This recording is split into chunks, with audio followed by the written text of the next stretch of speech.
ఈరోజు నా దేవుడు అదే మనల్ని హెచ్చరిస్తా ఉన్నాడండి.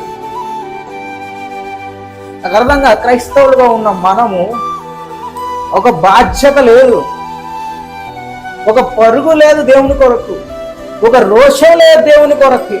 ఇక గాడికి నా కుటుంబం నా అవసరాలు, నా అప్పులు, నా కష్టాలు ఇవి తప్పితే అరే దేవుని కొరకు ఎప్పుడు నిలిచి ఉంటావు నువ్వు?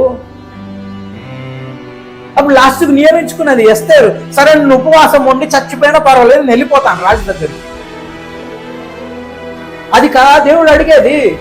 అరే నీ ప్రాణాలకు తెగించి నువ్వు దేవుని కొరకు ఎప్పుడు నిల్చుంటావు నువ్వు?